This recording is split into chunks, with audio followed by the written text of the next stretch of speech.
श्चार्थेष्वभिज्ञ स्वराट् तेने ब्रह्महृदायादिकवये मुह्यन्ति यत्सूरयः तेजो वारिमृदां यथा विनिमयो यत्र त्रिसर्गो मृषा धाम्ना स्वेन सदा निरस्तकुहकम् सत्यं परं धीमहि यं प्रव्रजन्तमनुपेतमपेतकृत्यं द्वैपायनो विरहकातराजुहाव पुत्रेति तन्मयतया तरवोऽभिनेदुस्तं सर्वभूतहृदयमुनिमानतोऽस्मि यस्वानुभावमखिलश्रुतिसारमेकम् अध्यात्मदीपमतितितीर्षतां तमोन्धम् संसारिणा करुणयाः पुराणगुह्यं तं व्याससूनुमुपयामि गुरुमुनीनाम् नारायणं नमस्कृत्य नरं चैव नरोत्तमम् देवीं सरस्वतीं व्यासं ततो जयमुदीरयेत्।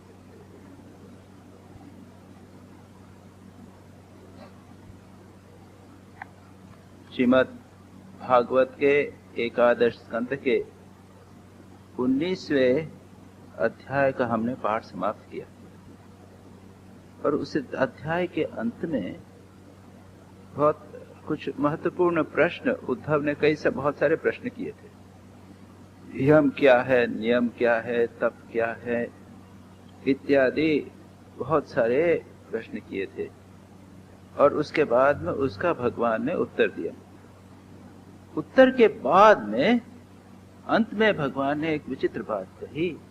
उन्होंने कहा कि और अधिक वर्णन करने से क्या लाभ।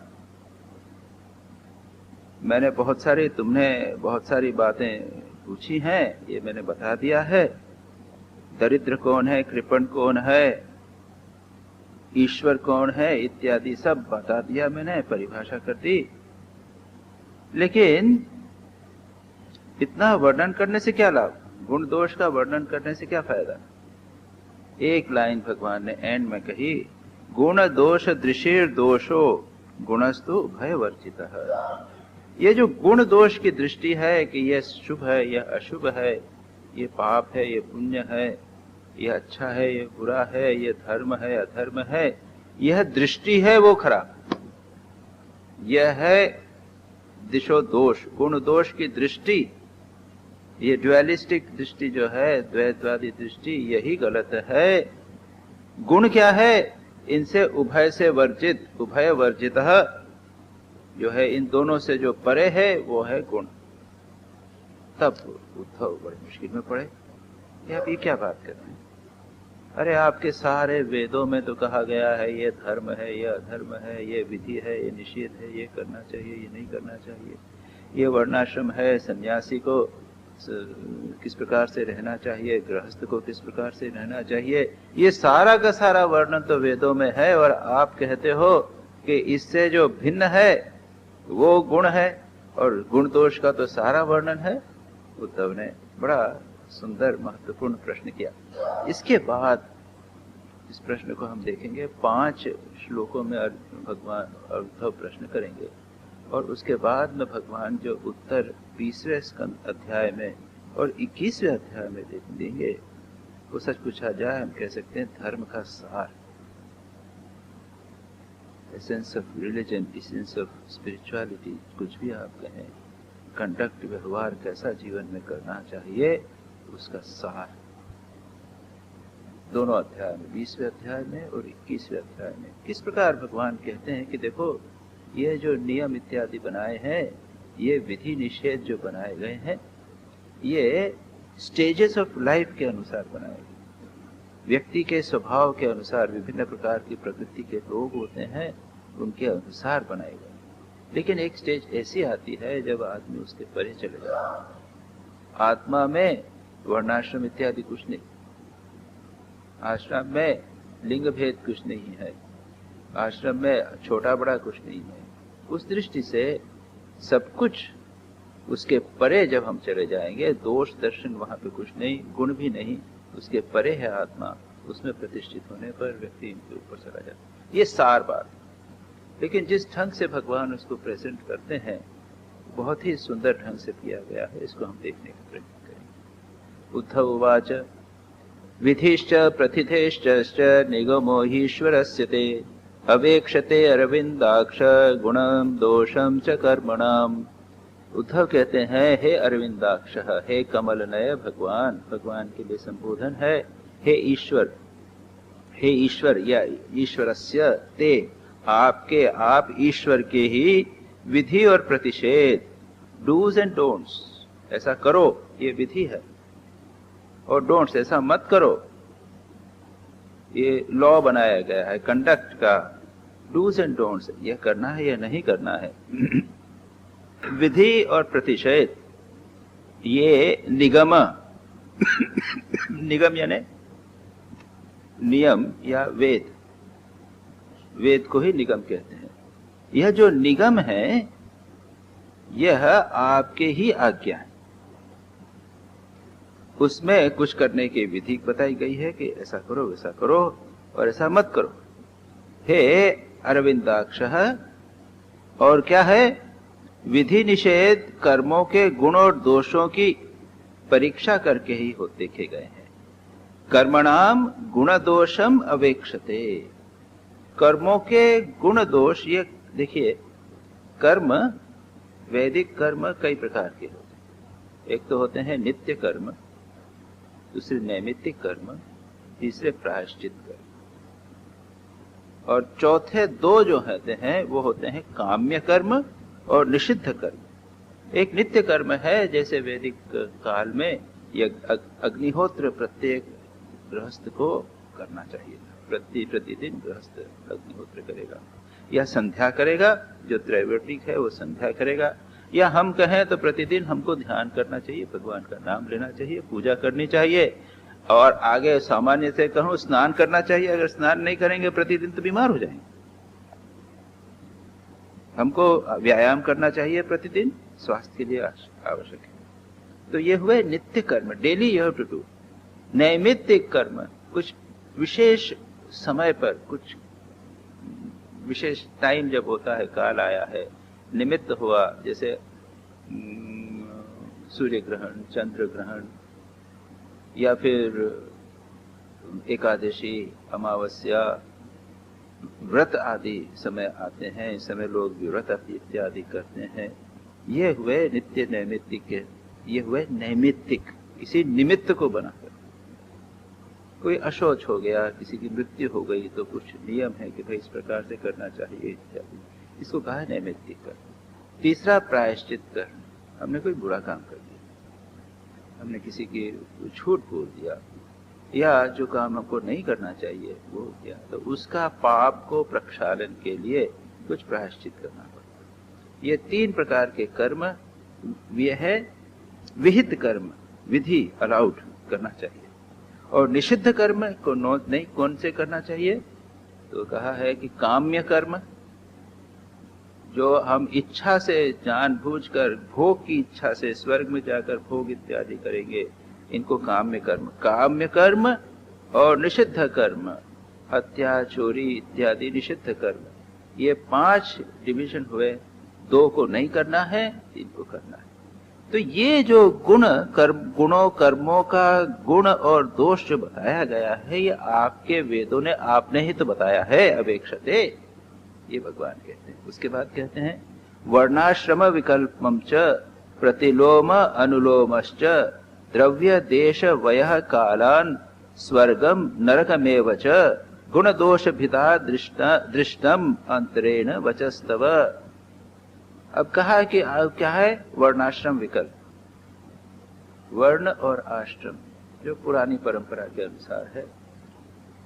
आश्रम, ब्रह्मचर्य आश्रम, गृहस्थाश्रम, वानप्रस्थाश्रम और संन्यासाश्रम, ये जो 4 आश्रम बनाए हैं, तो ये according to the stages of individual, जो ब्रह्मचर्य है, जो ट्रेनिंग में है, स्टूडेंट है, वो सन्यासी आचार्य नहीं बनेगा।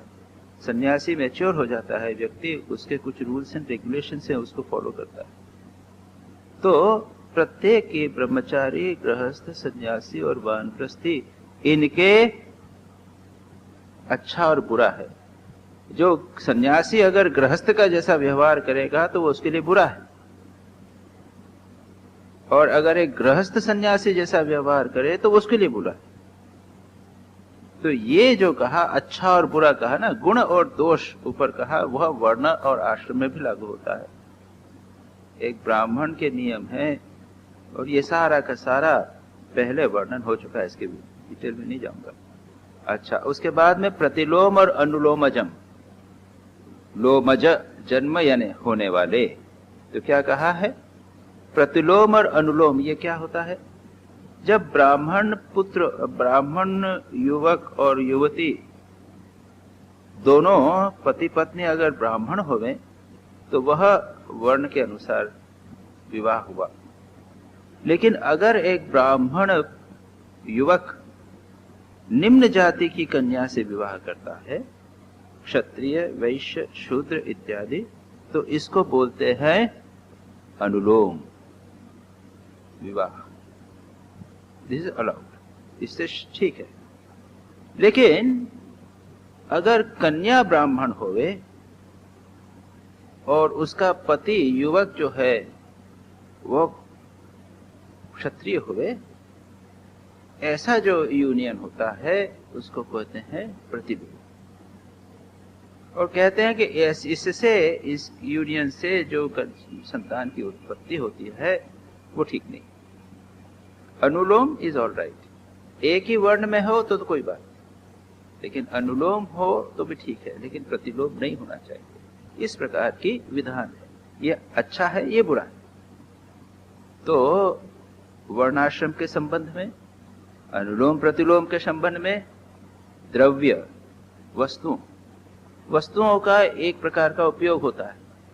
जैसे ये हवन किया तो हम इसमें प्याज नहीं डालते, लहसुन नहीं डालते, या तो हवन का एक मसाला मिलता है, मार्केट में आप जाएंगे तो तिल, जौ इत्यादि से मिला हुआ हवन का मिलेगा आपको, या फिर हम लोग तो बेलपत्र को घी में डालकर उससे हवन करते।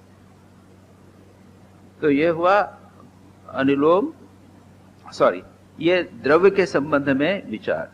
कुछ का ऑब्जेक्ट्स, कुछ वस्तुएं, उनका किसी प्रकार से उपयोग होगा, अगर दूसरे प्रकार से उपयोग होगा तो वो दोष हो जाएगा, और जिस प्रकार उपयोग होना चाहिए वैसा उपयोग होगा तो गुण होगा।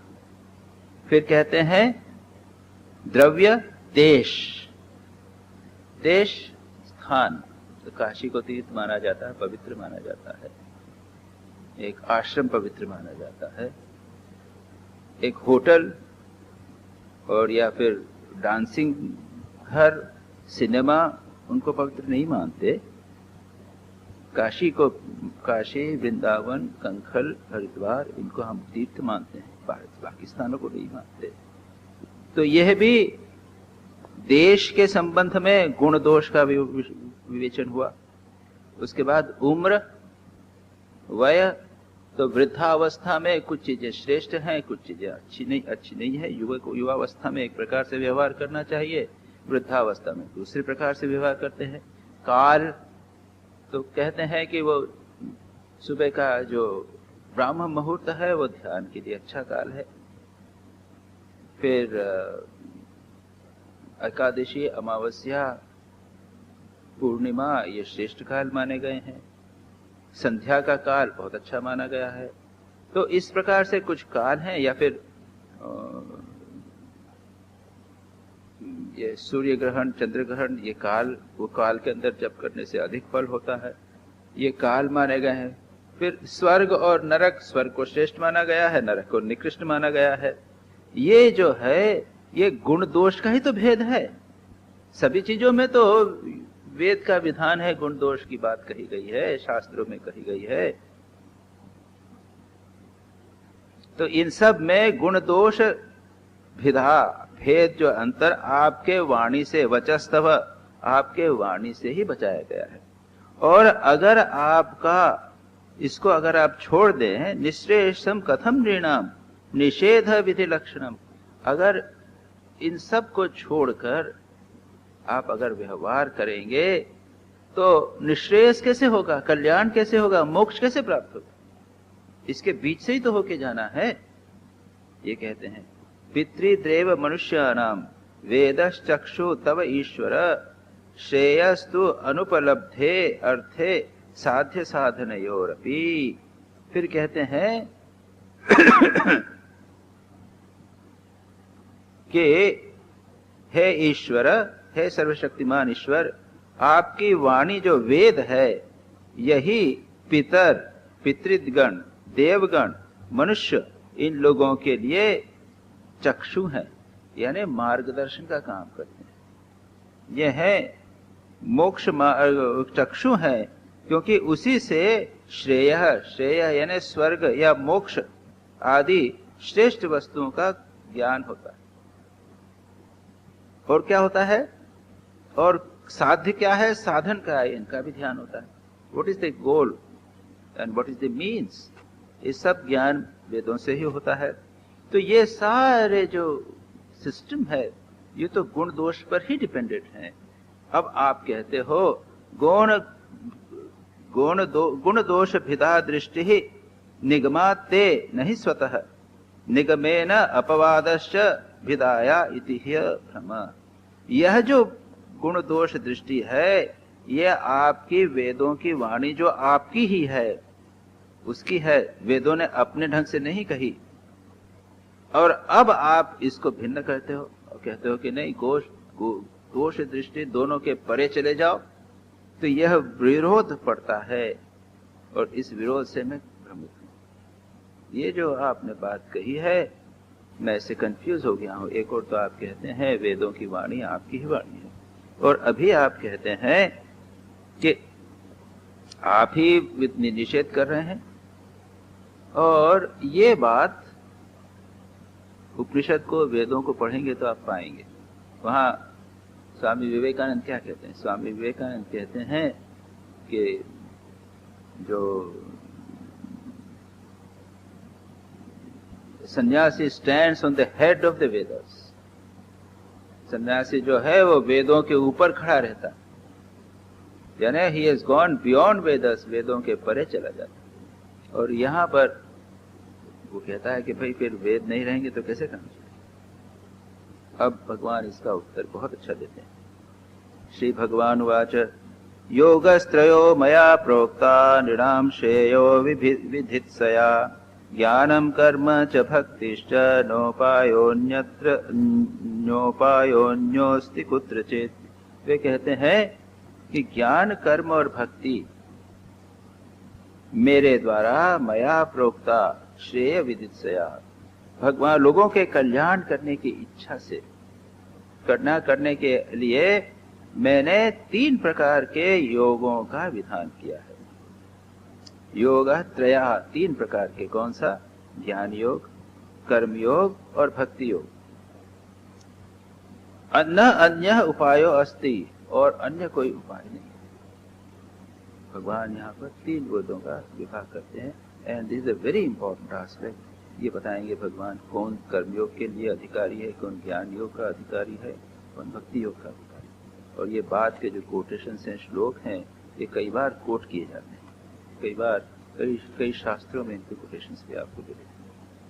तो भगवान क्या कहते हैं? योगस्त्रयो मया प्रोक्ता नृणाम श्रेयो विदित्सया। श्रेय के लिए मैंने 3 योग बताए गए। कौन से? ज्ञान योग, कर्म योग और भक्ति योग। निर्विण्णानाम ज्ञान योगो न्यासिनाम यह कर्मसु तेषु अनिर्विण्ण चित्तानाम कर्म योगस्तु कर्मिणाम। गीता में भगवान 2 कहते हैं, सांख्य और कर्म की बात कहते हैं। उसके बाद में वहां कहते हैं कि सांख्य योग का अधिकारी कौन है, कर्म योग का अधिकारी कौन है इत्यादि, संन्यास कौन कहता है। इसलिए तो गीता में बहुत वर्णन आता है। यहाँ इसी प्रकार का कुछ यहाँ पर बड़ा अच्छा वर्णन है। वो कहते हैं कि निर्विण्णानाम यानी जिसको वैराग्य हो गया है। निर्वेद शब्द से निर्विण्ण शब्द बोला है।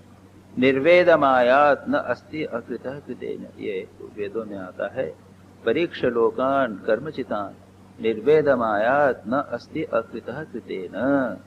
मुंडक उपनिषद में कहा गया है, पहले वेदों का कर्मकांड का वर्णन किया है कि आप इतनी ऐसी लकड़ियां लगाई है, इस प्रकार से उसमें जो वो निकलेंगी, जो लपटें निकलेंगी उनके नाम बताए गए हैं, उसके अंदर भी इतने आहुति दीजिए तो आप कहाँ जाएंगे, स्वर्ग में जाएंगे, और वहाँ पर आप जो वो लोग आइए आइए करके बुलाएंगे।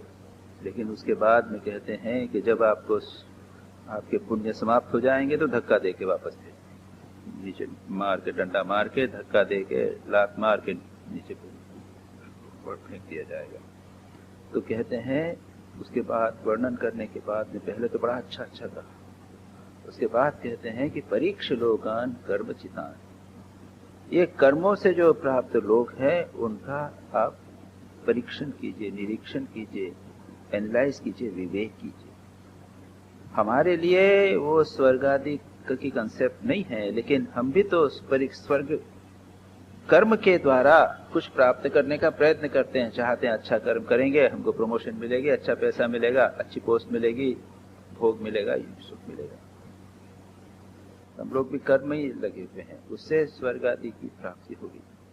तो कहते हैं कि उसको वहां पर परीक्षा करें, विवेक करके निर्वेदमायात, निर्वेद को प्राप्त करें, वैराग्य प्राप्त करें।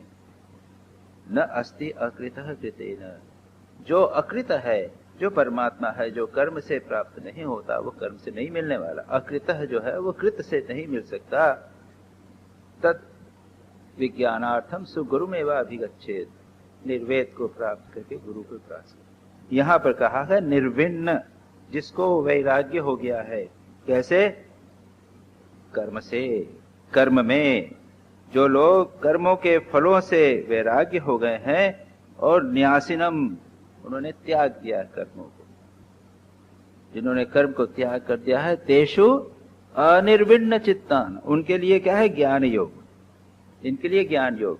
और अनिर्विण्ण चित्तान, जिनको संसार के भोगों से वैराग्य नहीं हुआ, संसार का भोग करना चाहते हैं, कर्म करना चाहिए, उससे हमको फल मिलेगा, नाम यश मिलेगा, धन मिलेगा, ऊपर का लोक मिलेगा, भोग मिलेगा, वो सब ऐसा चाहते हैं, उनके लिए कर्म योग जो है वह कर्म योग है, कर्मी नाम।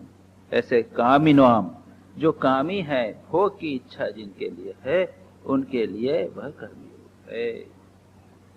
अच्छा, यद इच्छा मत कथासो जात श्रद्धस्तु यह पुमान, न निर्वण्णो नाति सक्तो भक्ति योगस्य सिद्धि। अब आगे कहा कि भाई हम तो इतना तो संन्यास संसार में से नहीं है, सत्संग में जाते हैं, थोड़ा सा विचार करते हैं, इतने भोग में नहीं फंसे हैं, थोड़ी कामनाएं तो हैं, लेकिन पूरे त्यागी तो है नहीं, त्याग नहीं कर सकते, पूर्ण वैराग्य नहीं हुआ, थोड़ा थोड़ा हुआ। हमारे लिए क्या गति होगी? आपने तो दो कैटेगरी बताई कि हाँ, एक तीसरी कैटेगरी क्या है?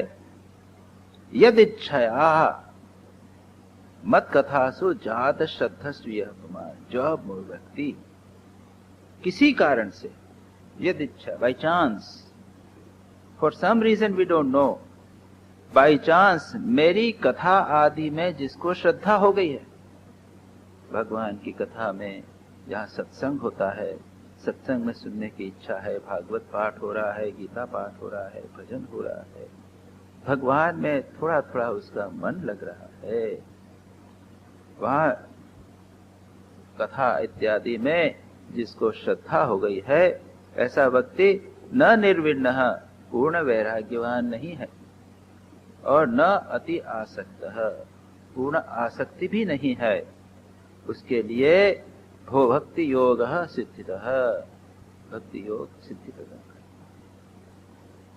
तो तीन बताए थे, ज्ञान योग, भक्ति योग और कर्म योग। वैरागियों के लिए, सन्यासियों के लिए, त्यागियों के लिए ज्ञान योग।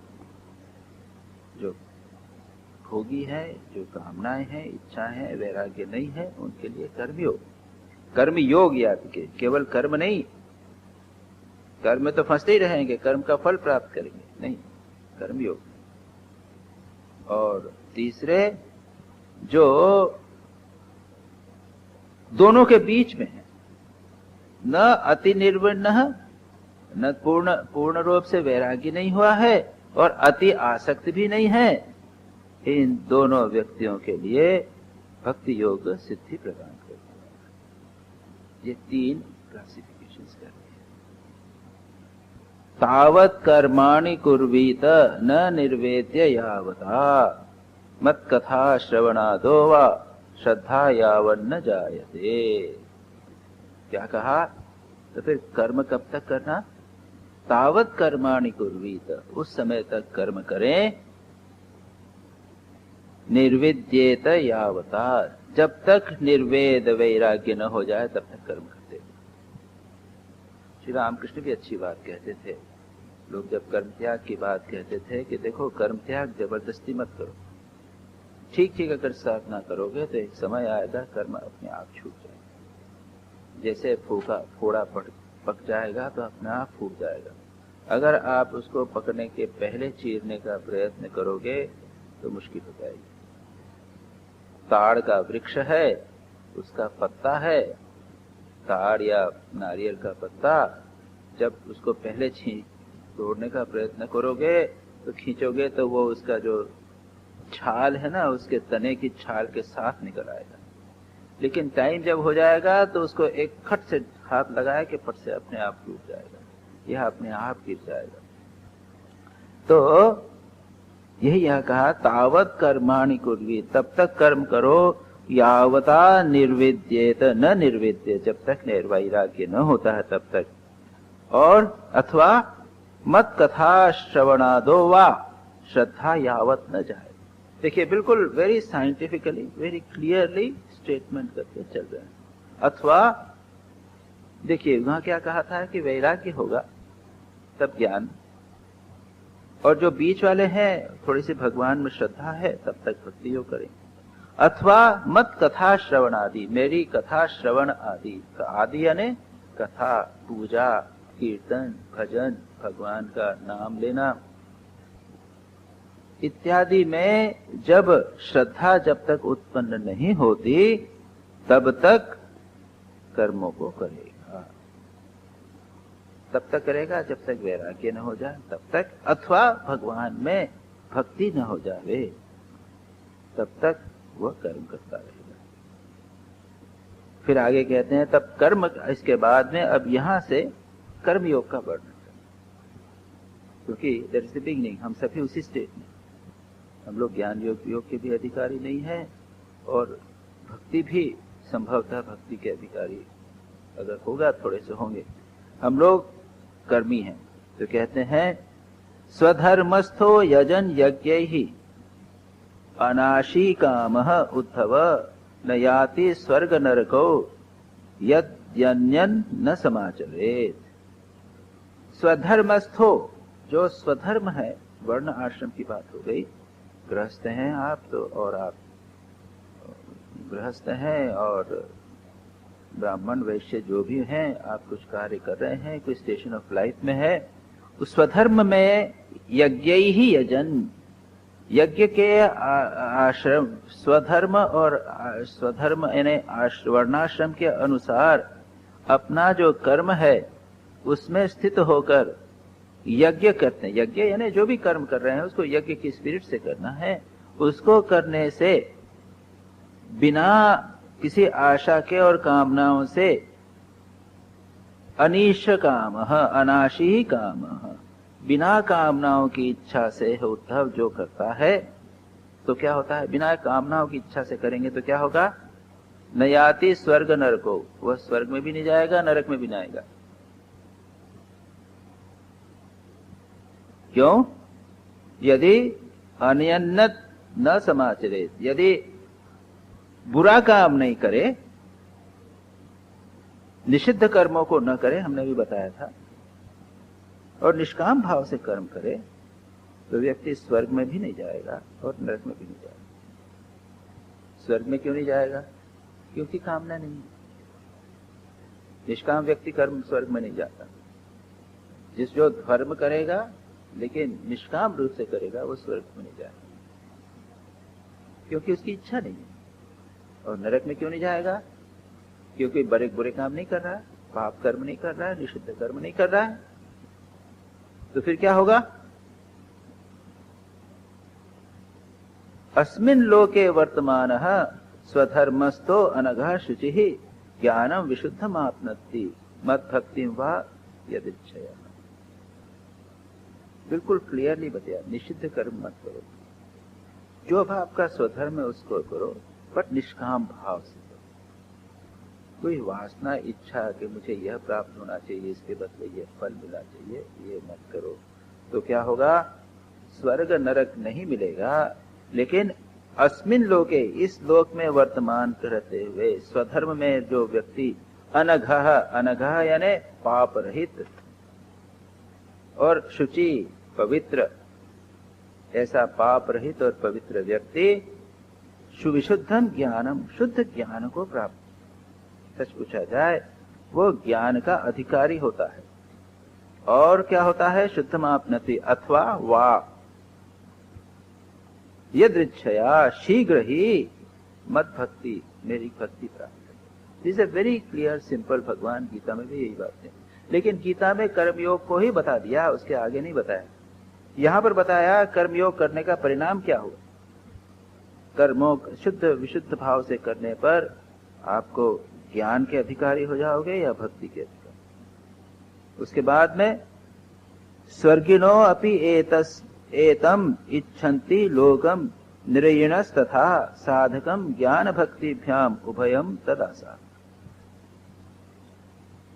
कहते हैं कि स्वर्गिनः, स्वर्ग में रहने वाले भी, और निरयिणः, नरक में रहने वाले भी क्या कहते हैं? एतम इच्छन्ति लोकम, इस मनुष्य लोक को चाहते हैं। क्यों? ज्ञान भक्ति ज्ञान साधकम उभयम, ये जो है ज्ञान और भक्ति के द्वारा के क्या साधन इस जन्म में हो सकता है, इसलिए। और जो दोनों हैं, स्वर्गलोक और नरक लोक, यहां पर ज्ञान भक्ति साधना नहीं हो सकती। क्यों नहीं हो सकती? स्वर्गलोक में भोग बहुत है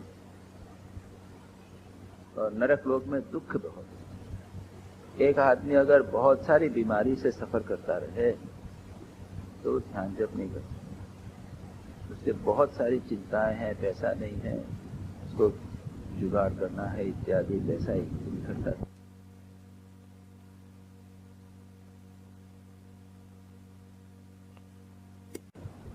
मैं आपको पीस के पिलग्रिम की कभी कभी बीच में यहाँ पे कहानी सुनाया करता हूँ। अमेरिका में एक लेडी हो गई थी, तो पिछली शताब्दी में 1932 से लेके 1980 तक संभवतः, या 1900 इस बीच में उसका जीवन बीत गया।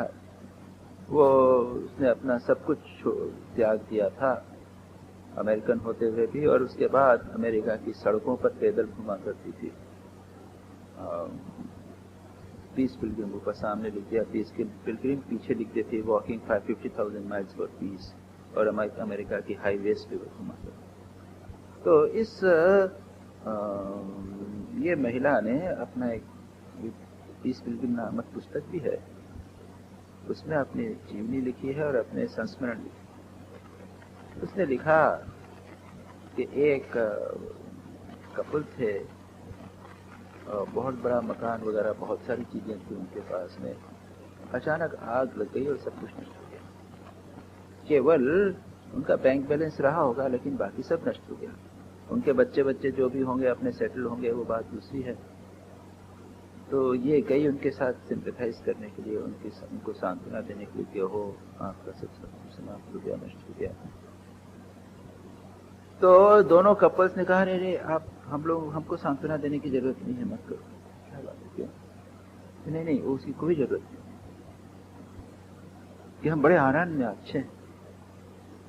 उसने कहा क्यों? कि वो लेडी बोलती है कि पहले मुझे वो बेसमेंट साफ करना पड़ता था, ये अलमारी साफ करनी पड़ती थी, उसको ठीक रखना, ये करना, वो करना, इतना सब झमेला करना पड़ता था, अब मुझे कुछ नहीं करना। कितना आराम। तो जिनके जीवन में बहुत सारी चीजें हैं, जिसे आप कहते हैं सुख भोग के साधन हैं, वो उच्च चिंतन नहीं कर सकते। और जो बहुत दुख में डूबे हुए हैं वो भी नहीं कर सकते। ये एक बहुत इंपॉर्टेंट प्रिंसिपल है, सम जीवन है, जिसे आप मिडिल क्लास कह दीजिए। ओके, मिडिल क्लास जो है थोड़ा खाने को मिलता है, ठीक ठाक जीवन है, ज्यादा भोग भी नहीं है, ज्यादा कष्ट भी नहीं है, वहीं पर उच्चतर चिंतन के लिए समय ले सकते, उच्चतर चिंतन की प्रेरणा हो सकती है। भोग में डूबे रहते तो एक के बाद एक दूसरा भोग आते जाते।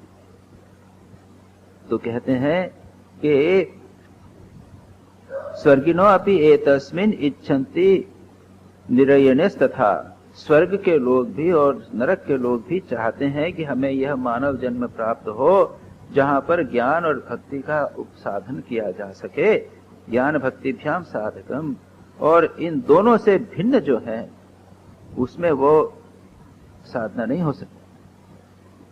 न नरः स्वर्गतिम कांक्षेत नारकिम वा विचक्षणः, न इमं लोकम च कांक्षेत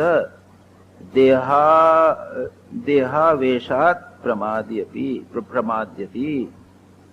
जो विचक्षण व्यक्ति है, बुद्धिमान व्यक्ति क्या है, वो क्या कहता है बुद्धिमान व्यक्ति को, न नरः स्वर्गतिम कांक्षेत, वह स्वर्ग की इच्छा न करे और नरक की भी इच्छा न करे। नरक को तो कोई नहीं चाहता। वैसे महापुरुष लोग कहते हैं कि भाई नरक मिले मेरे को। स्वामी विवेकानंद ने कहा था, may I be born again and suffer thousands of miseries. दूसरों के कल्याण के लिए नरक में जाने को भी तैयार है, इस तरह की बात कहते हैं। लेकिन जो भी विचक्षण व्यक्ति है, बुद्धिमान व्यक्ति है, न तो नरक चाहता है न स्वर्ग चाहता है। न नरः स्वर्गतिम कांक्षेत और न नरक गति की इच्छा करता है। विचक्षण जो बुद्धिमान व्यक्ति है वो क्या करता है फिर, न इमं लोकम च कांक्षेत देहावेशात् प्रमाद्यपि, और वो क्या करता है कि मनुष्य शरीर भी नहीं चाहता कि फिर से मेरे को जन्म मिले। अरे भाई ये जन्म है, मिल गया ऑलरेडी आपको, इसका उपयोग करके मुक्त हो जाओ भाई। उसके बाद में क्या होगा, क्यों, देहावेशात् प्रमाद्यति, क्योंकि अगर देह प्राप्त हुई, पुनः अगर शरीर की मनुष्य शरीर प्राप्त करना हो तो वहां पर साधना में प्रमाद के चांस होते हैं। We might become careless.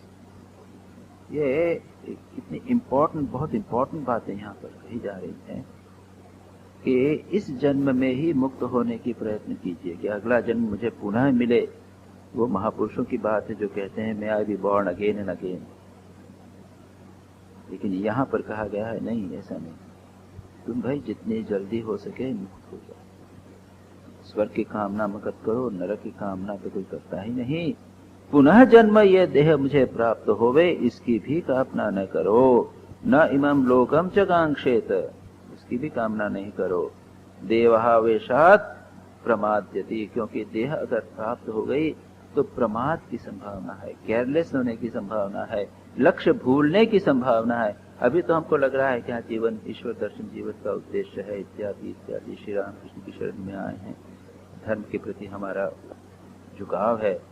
पता नहीं अगले जन्म में क्या होगा, कौन से हमारे कर्म फलेंगे और हम कहाँ फंस जाएंगे।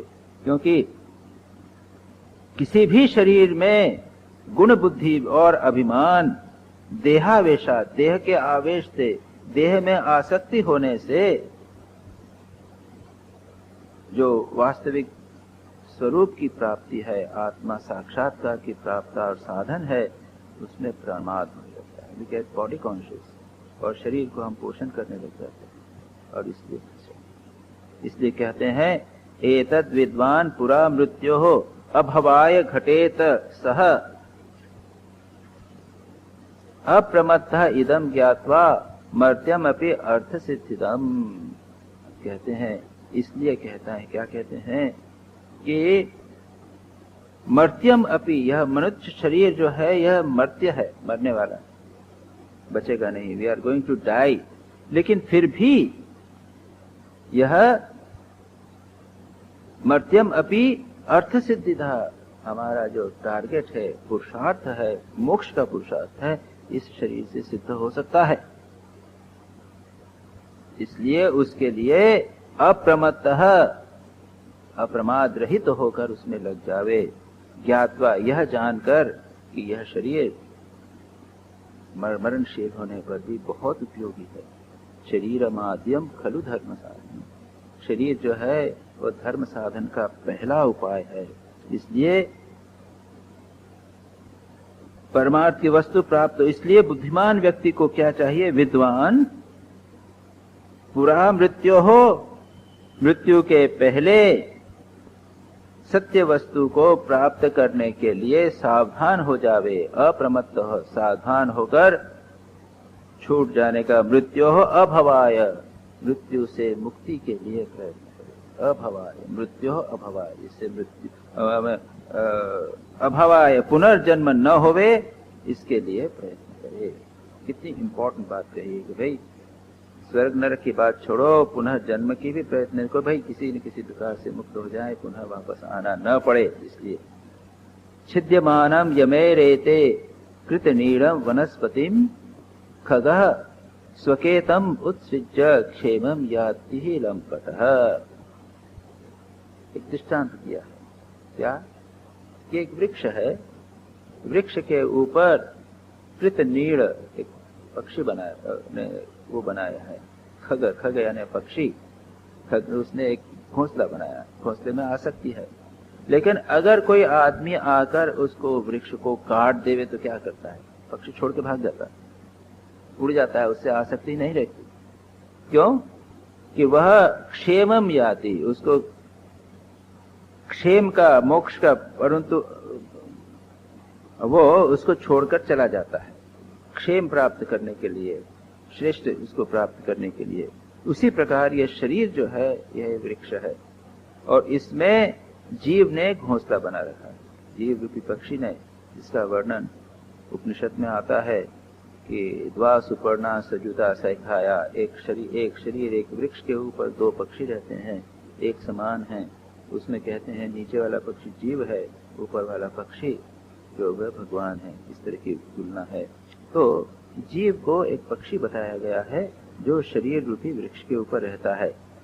इसमें क्या है? यमई ही छिद्यमान है, यम इसको काट रहे हैं, यानी मृत्यु इसको काट रही है। उसी प्रकार से जैसे पक्षी कटते हुए वृक्ष को छोड़कर उड़ जाता है, वैसे ही अनासक्त जीव भी इस शरीर को छोड़कर क्षेमम याति, क्षेम यानी मोक्ष को प्राप्त होता है अनासक्ति त्याग करने पर। किंतु जो लंपट है, जो उसमें चिपका हुआ है, आसक्त जीव, उसको दुख भोगता है। लेकिन जो समझदार व्यक्ति है उसको छोड़कर चला सकता है। अलंपट है यानी अनासक्त व्यक्ति उसको छोड़ देता है। अहोरात्रे छिद्यमानम बुद्ध्वा आयुः भयवेपतुः मुक्त संगः परम बुद्ध्वा निरीहः उपशाम्यति। उसके बाद कहते हैं अहोरात्रे ही छिद्यमानम, दिन और रात के द्वारा कंटिन्यूअसली हमारा यह शरीर रूपी जो वृक्ष है वह दिन रात काटा जा रहा है। उसको क्या कहते हैं कि यह जानकर बुद्ध्वा, इसको जानकर आयु बराबर काटी जा रही है। भय वेपतु, भय से जानकर जो कांप उठता है। भय वेपतु यानी कांपना। अर्जुन ने कहा था वेपतु में शरीरे, मेरा शरीर जो कांप रहा है, भय से जिसका शरीर कांप उठता है, वह व्यक्ति यानी वो देखता अरे रे ये शरीर तो कंटिन्यूअसली नष्ट हो रहा है, कट जाएगा। मुक्त संगः परम बुद्ध्वा निरीहः उपशाम से, व्यक्ति आसक्ति छोड़कर परम तत्व के ज्ञान का, मुक्त संगः आसक्ति छोड़कर परम तत्व का ज्ञान प्राप्त कर लेता है।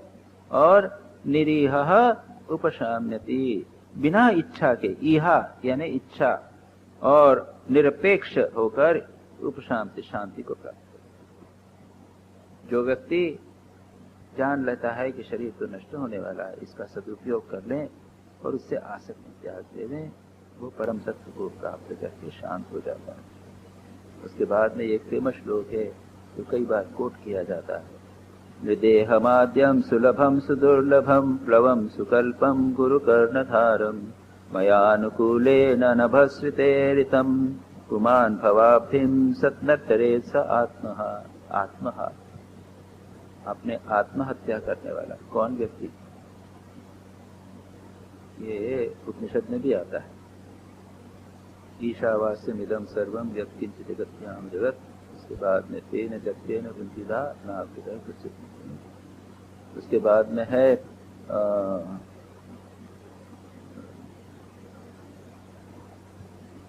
अचानक नहीं आ रहा है, वहां पर भी कहा गया है कि जो अपने मोक्ष को प्राप्त करने का प्रयत्न नहीं करता है वह है आत्मा की हत्या करने वाला। कैसे? हम अपनी हत्या कैसे करेंगे? अरे भाई, आप पुनः आपने ऐसा काम किया कि आपको मरना पड़ रहा है, पुनः जन्म लेंगे, पुनः मरेंगे, तो you are responsible for your own death. तो यहाँ पर कहा गया है, इसके ऊपर काफी विचार किया जाता है कि जो व्यक्ति जानबूझकर ऐसा कार्य करते हैं जो मृत्यु का कारण होगा, जैसे सिगरेट पीते हैं, तो जानते हैं कि सिगरेट पीने से कैंसर होने वाला है, मरेंगे, और हमारे शास्त्र में कहा गया है कि जो आत्महत्या करने वाला भूत योनि में जन्मते। तो आप जानबूझकर अगर सिगरेट पीते हैं, कैंसर होने वाला है, और उसके बाद आप पुनः भूत योनि में जन्म, तो फिर आपकी भूत योनि होगी। ऐसा कार्य करना जिसके कारण हमें मृत्यु प्राप्त होगी, जानबूझकर, यह आत्महत्या नहीं तो क्या?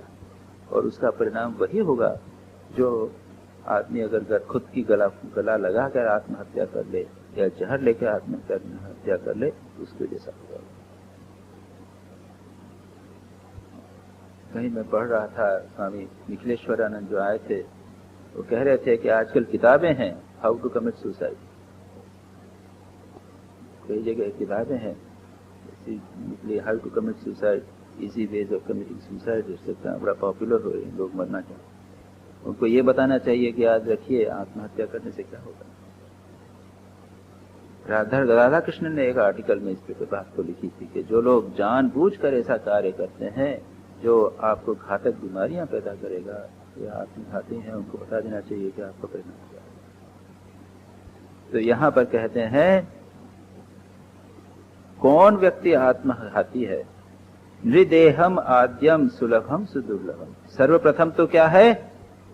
शरीर मिल गया, नृदेहम, मानव शरीर, आद्यम सबसे पहला, शरीरम, सुलभम सुदुर्लभम, अत्यंत दुर्लभ मानव शरीर मिला, सुलभम आसानी से मिला, बिना प्रयत्न के ही मिल गया तुमको मानव शरीर। वो मनुष्यम, शंकराचार्य विवेक चूड़ामणि में कहते हैं ना, दुर्लभम त्रय में वेतत् दैवानुग्रह हेतुकम मनुष्यत्वम मुमुक्षुत्वम महापुरुष संशय। ये तीन चीजें दुर्लभ हैं। तीन क्यों? क्या है? मनुष्य देह और मुमुक्षा, मुक्त होने की इच्छा, और महापुरुष का संग या कृपा। उसके बाद में भी अगर प्रयत्न नहीं किया आपने, तो आपके जैसा दुर्भाग्य कौन हो सकता है? यही बात कहते हैं यहाँ पर कि एक अत्यंत दुर्लभ देह आसानी से मिल गई, और प्लवम सुकल्पम गुरु कर्णधार, और ये संसार सागर भव अवधिम पार करने को, संसार सागर पार करने के लिए क्या मिल गई है? एक नौका मिल गई। कौन सी नौका? गुरु कर्णधार। प्लवम सुकल्पम, यह मनुष्य शरीर जो है वह संसार पार करने के लिए, यह शरीर जो है वह संसार पार करने की अच्छी नौका मिल गई। और इसको चलाने वाले कौन हैं? गुरु कर्णधार। आपको गुरु था, कर्णधार खेल कर पार करने वाले जो हैं गुरु कर्णधार प्राप्त हो गए हैं। और गुरु की शरण से आपको पतवार संचालन करने के लिए बहुत बढ़िया, ही विल टेक यू। और मया अनुकीलेन नभस्विता ईरितम, नभस्वत यानी वायु, नभ में जो घूमता है, हवा आकाश में जो घूमता है उसको वायु क्या है? मेरे द्वारा बहाई जा रही कृपा वायु। भगवान की कृपा भी प्राप्त, भगवान को प्रार्थना कीजिए, भगवान तैयार बैठे हुए हैं। भगवान की कृपा, श्री राम कृष्ण कहते थे कि भगवान की कृपा वायु बह रही है पाल तान से। तो भगवान की कृपा वायु भी मिल गई, गुरु कर्णधार भी मिल गए, ऐसा व्यक्ति और सुंदर देह भी मिल गई है, वो एक नौका मिल गई है। इसमें बैठा हुआ पुमान जीव जो है, अगर वह इस संसार सागर को न तारे तो वह आत्मा है, वह अपनी आत्महत्या। शरीर प्राप्त हो गया, उसके बाद गुरु प्राप्त हो गए, भगवान की कृपा प्राप्त हो गई। और भगवान की कृपा तो थोड़ी प्रार्थना करने से भगवान का कृपा, यह होते हुए भी जो संसार सागर को प्राप्त न करे वो आत्महत्याती है। मतलब यह है कि यहां तो उसको बहुत ही लंबा किया। असुरिया नाम ते लोका अंधेन तमसा विता तांस्ते प्रेत्याभिगच्छन्ति ये के चात्महनो जना। ये आगे मुझे याद आ गया, ईशावास्य उपनिषद का तीसरा मंत्र है कि जो ये के च आत्महनो जना, जो आत्मा की हत्या करने वाले जन जो हैं वो असुरिया लोग, जहाँ पे सूर्य नहीं है, अंधकार अज्ञान के तमोगुण से जो लोग आवृत हैं, अंधेन तमसा विता, लोक में जो आवृत हैं वो लोग वहां पर जाते हैं। कौन? जो आत्महतो जना, सांसते प्रेत, ये मरने के बाद वहां जाते हैं। कौन से आत्महतो जना? पहले कह चुके हैं कि जो ईश्वर का साक्षात्कार नहीं करते हैं वो आत्महतो जना। यहां पर भी कहा है कि जो संसार सागर को पार न होवेगा वो आत्मघाती है। बहुत स्ट्रांग वर्ड आत्मा। क्यों? बार बार जन्म लेगा, बार बार जन्म लेगा, इन्हें बार बार मरेगा तो अपने ही कारण मरेगा। यदा आरंभेषु निर्विण्णो विरक्तः संयतेन्द्रियः अभ्यासेन आत्मनो योगी धारयेत अचलम मनः। तब अब इसके बाद कहते हैं क्या करेगा? ये उन्होंने कर्मयोग के बारे में बता दिया, और निष्काम भाव से कर्मयोग करने से स्वर्ग भी नहीं, नरक भी नहीं, और इस जन्म में ही मुक्त होने का उपाय करना चाहिए। ये बात बहुत महत्वपूर्ण बात है। उसके बाद में यदा आरंभेषु, आरंभेषु यानी क्या होता है? जो कर्म है, जो कर्म, जिनको कर्म कहा है, जो कामना पूर्ण कर्म है, उनसे जब निर्विण्ण वैराग्य हो जावे, विचार करके विरक्त हो जावे व्यक्ति, और संयत इंद्रिय, इंद्रियों में संयम हो जावे, तब क्या करेगा? योगी अभ्यासेन, अभ्यास के द्वारा मनः अचलम धारयेत, मन को कंट्रोल करे, मन को कंट्रोल करे, भगवान में लगाने का प्रयत्न करे। तो फर्स्ट स्टेप इज थोड़ा सा वैराग्य के बिना ध्यान, मन एकाग्र नहीं होता। अभ्यास और वैराग्य बहुत जरूरी। कर्मों से वैराग्य कि भाई अब छोड़ूं, संसार में फंस गए हैं, धीरे धीरे वैराग्य के बिना मन नहीं लगेगा। इसलिए यहाँ स्पष्ट रूप से कहा है कि निर्विण्ण होकर, विरक्त होकर, इंद्रियों का संयम करने पर तब फिर अभ्यास के द्वारा मन को एकाग्र करे। धार्यमाण मनो यर्हि भ्राम्यद अश्वान अवस्थितम अतंद्रितो अनुरोधेन मार्गेण आत्मवशम नयेत। इसके बाद में यहां से एक प्रकार से राजयोग का वर्णन करें। यहाँ पे थोड़ा सा चित्त वृत्ति निरोध का वर्णन करते हैं। धार्यमाण मनो यर्हि, जब मन को कंट्रोल करने में दिक्कत होवे, भ्राम्यत अश्वान अवस्थितम, जब इधर उधर भटकने लगे तो क्या करेगा? उसको अतंत्रित हो, अनुरोधेन, समझा बुझाकर मन को थोड़ा सा, जिसे कहते हैं लालयेत मनः, मन जिस चीज के प्रति जा रहा है बच्चे को ठीक है थोड़ा सा तो खिला दिया, उसके बाद उसको समझा दिया। जब बच्चा बहुत रोता है, मेरे को ये चाहिए, खिलौना चाहिए, अरे अरे देख तो, उसका मन उसको हटाना पड़ता है। मन भी एक बच्चे के समान है, उसको थोड़ा सा अनुरोध, समझाओ। इधर उधर जब भटकने लगे तो समझा बुझाकर मार्गेण आत्मवशम ये, पुनः मार्ग पर लगे। मन को कंट्रोल करने की कई टेक्निक्स होती हैं। स्वामी ब्रह्मानंद जी कहते हैं कि अगर ध्यान करने बैठो तो पहले मन को देखो, जस्ट ऑब्जर्व द माइंड। इधर उधर मन भाग रहा है, उसको एक थोड़ी देर बैठो, भागने दो, चलने को कहा जाता है। उसके बाद में जब वो थक जाएगा तो पुनः अपने आप शांति से लगेगा। तो observe mind is an important technique. तो यहाँ पर भी कहा उसको थोड़ा सा विचार के समझाओ। मन विषयों की तरफ भाग रहा है, विचार करो, अरे मन इतना तो भोग कर लिया, क्यों जा रहा है?